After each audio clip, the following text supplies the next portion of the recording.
Election committee నేడు ఢిల్లీలో భేటీ కానుంది. వివిధ రాష్ట్రాల్లో మిగిలిన లోక్సభ అభ్యర్థులను ఈ భేటీలో ఖరారు చేయనున్నారు. సామాజిక సమతుల్యం, గెలుపు అవకాశాలు, సర్వేలు, ఇతర స్థానిక రాజకీయ అంశాలను పరిగణలోకి తీసుకుని అభ్యర్థులను ఎంపిక చేయనుంది. ఇదే అంశానికి సంబంధించి మరింత సమాచారం మా డిప్యూటీ బ్యూరో చీఫ్ సాదిక్ అందించడానికి సిద్ధంగా ఉన్నారు. సాదిక్, చెప్పండి, కాంగ్రెస్ సెంట్రల్ ఎలక్షన్ కమిటీ ఢిల్లీలో భేటీ కానుంది. ఈ భేటీలో ఏవే నిర్ణయాలు తీసుకోనున్నారు? ప్రసన్న, సాయంత్రం Congress party central election committee అభ్యర్థుల ఎంపిక పైన సమావేశం కానుంది. ఈ సమావేశానికి పిసిసి చీఫ్ ముఖ్యమంత్రి రేవంత్ రెడ్డితో పాటుగా డిప్యూటీ సీఎం మల్లుబట్టి విక్రమార్క, మంత్రులు ఉత్తమ్ కుమార్ రెడ్డి కూడా హాజరు కాబోతున్నారు. రాష్ట్రంలో 17 పార్లమెంటు స్థానాలకు గాను ఇప్పటికే 9 ప్రకటించారు. మరో 8 పైన కూడా కాంగ్రెస్ పార్టీ మేధోమదనం చర్చ కొనసాగిస్తుంది. సామాజిక సమీకరణలు, గెలుపు అంశాలు, గెలుపు గుర్రాలకు టికెట్ ఇవ్వాలి.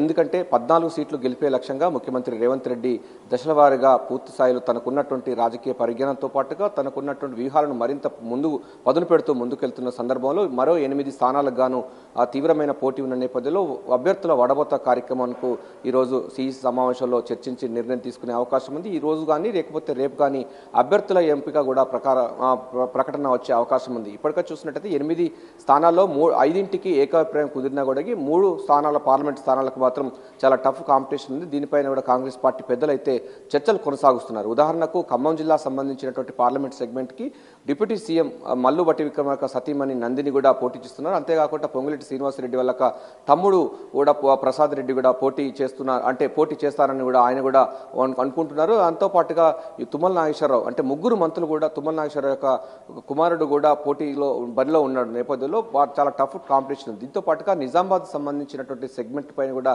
తీవ్రమైన పోటీ కొనసాగుతున్న నేపథ్యంలో అంటే అభ్యర్థుల ఖరారు అంశంపై కాంగ్రెస్ పార్టీ ఇప్పటికే వ్యూహాత్మకంగా ముందుకు పోతున్న తర్మిలా మొత్తం సిఈసి సమావేశంలో ఒక కీలక నిర్ణయం తీసుకునే అవకాశం ఉంది. ఇప్పటికే మొదటి దశలో 4 స్థానాలు, తర్వాత రెండవ దశలో 5 స్థానాలకు సంబంధించినటువంటి అభ్యర్థుల ఎంపిక ఖరారైన తర్వాత ఇక మిగతా సంబంధించిన 8 స్థానాలకు అన్నింటి అంశాలపైన కూడా ముఖ్యమంత్రి రేవంత్ రెడ్డి అయితే ఇప్పటికే చర్చలు కొనసాగిస్తున్న ధర్మిలా ఏకాభిప్రాయంపై తీసుకున్నారు. అయితే 3 పార్లమెంటు సెగ్మెంట్లు మాత్రం చాలా టఫ్ కాంపిటీషన్ ఉన్న నేపథ్యంలో సిఈసి యొక్క నిర్ణయం ప్రకారంగా తీసుకునే అవకాశం ఉంది. ఇందులో భాగంగా మనకు భువనగిరి సంబంధించినటువంటి పార్లమెంట్ సెగ్మెంట్కు చాలా టఫ్ కాంపిటీషన్ ఉంది. కోమటిరెడ్డి బ్రదర్స్ సంబంధించినటువంటి కుటుంబం నుంచి వారికి టికెట్ కావాలనుతున్నారు. చామల కిరణ్ కుమార్ రెడ్డి ఇప్పటికే సీనియర్ వైస్ ప్రెసిడెంట్ ఉన్నారు, ఆయన కూడా టికెట్ ఆశిస్తున్నారు. దీంతో పాటుగా ఇతర పార్టీల నుంచి వచ్చే అవకాశం ఉన్నట్టు కూడా గుత్తా అమిత్ రెడ్డి కూడా వచ్చే అవకాశం ఉన్న నేపథ్యంలో ఎవరికి సీట్ ఇవ్వాలి దానిపైన కూడా కాంగ్రెస్ పార్టీ ముందున్నటువంటి ప్రశ్న నేపథ్యంలో దీనిపైన చర్చలు కొనసాగుతున్నాయి. సో ఏదైనప్పటికీ ప్రస్తుతం దీంట్లో కాంగ్రెస్ పార్టీ మాత్రం వచ్చే పార్లమెంటు ఎన్నికల్లో 17 స్థానాలకు గాను 14 స్థానాల కంటే మించిగా